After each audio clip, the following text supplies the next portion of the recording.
Well, Emma, you asked and I have answered. A fully electric 4x4 double cab ute. This is the Ford F-150 Lightning, and this is, well, your only choice if a 4x4 double cab fully electric ute is what you want. You know what, James, with everything that's on offer on the market right now in the form of a ute, I wasn't expecting this at all. But now you can't actually walk into a Ford dealership and just pick one of these up, can you? No, so this is courtesy of a company in Queensland called AusEV. And like we've seen with the Rams and the Chevy Silverados, they import the cars from the US as left-hand drive, and they do the whole remanufacturing to right-hand drive here in Australia. So they're built specifically for our market.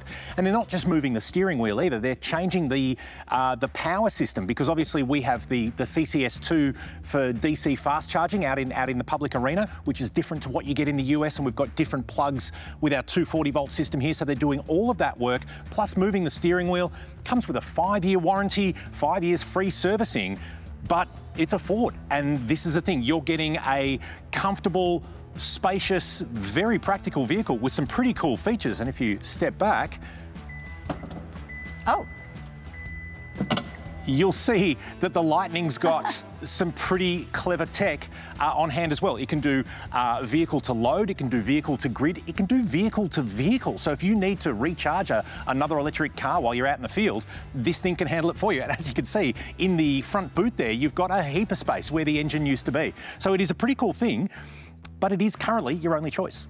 I mean, that all sounds very impressive, but there are two questions that I think everyone wants answered. How far can it go and how much can it tow? You're right. So some key numbers on this thing. There are two battery versions available. You can get one with a 98 kilowatt hour battery, another one with a 131 kilowatt hour battery. You can get then between sort of 370 kilometres range up to well over 500 kilometres range on the long range version. It's got a 1 tonne payload, which is pretty impressive. It's got a up to a 4.5 tonne tow rating. But when you do start to load it up or connect up something for towing, it will reduce the range somewhat. And let's just go back to vehicle to load, vehicle to grid, vehicle to vehicle. There's a lot happening in that space. For those at home that don't actually know what that means in the real world, can you just give us an idea of vehicle to vehicle? Absolutely. So vehicle to load is being able to charge or run the power from your car out to something else. And for context, if you've got the 131 kilowatt hour battery on this could run a family house, so a 4-bedroom house for 3 days. So you think you're out in the bush, you've got everybody there watching TV and the fridge running, you can power that house from your car. So that's vehicle to load. Vehicle to, and vehicle to home. Vehicle to grid is where you can use the car's power and put it back into the energy grid. And that's talking about microgrids. So if you've got a solar array that is capturing energy from the sun, you can store it in the car and then use the car's battery to go and feed out to the rest of the network. But then, of course, vehicle to vehicle is to be able to use this as a recovery vehicle for someone else. And we're seeing it being used by roadside assist and first responders who are able to then take power from this car, get another vehicle going quite quickly and still be on its way. It's pretty clever technology. They really have thought of everything. It's feature-packed. It looks great. And, you know, doing that conversion, I know that's not a very easy feat. So I'm thinking all of this comes at a bit of a cost. Yeah, look, it is more expensive than what you'd pay for an internal combustion car. So a Ford F-150 in a high spec, in the Lariat spec, you can get from a Ford dealer is about $150,000 on road. This one starts from a bit under $200,000. So you're paying a bit more, but we're seeing that across the market. Electrics do tend to ask sort of 25-30% more on most cars. And as you say, this is a bespoke build. So the AusEV guys, they work with individual orders, they'll bring them in. It's not a mass production line. They're doing that in a factory up there in Queensland, but it's basically done for order.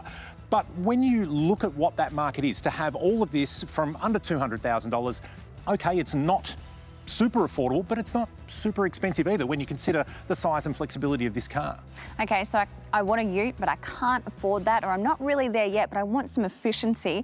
We were speaking earlier about hybrids. What have we got coming in the ute space? Yeah, look, absolutely. And hybrid utes are big news at the moment. So next year, we're going to see at least 4 plug-in hybrid utes hit our market, starting with the Ford Ranger. So Australia's best-selling car will come in a plug-in hybrid version. We know the new Nissan Navara and the Mitsubishi Triton will both be offered with a plug-in hybrid, and the new BYD Shark that we've seen testing on Australian roads will be another ute to offer that plug-in hybrid flexibility. And that means that you can run full electric around town, anywhere between 50 and 100 kilometres, but then you've got an internal combustion engine that allows you to load it up, to put something on the back for towing and do a lot of touring without having to worry about that remote electric charging infrastructure. And I think for Australian buyers, they could very well be the best of both worlds that we've been looking for.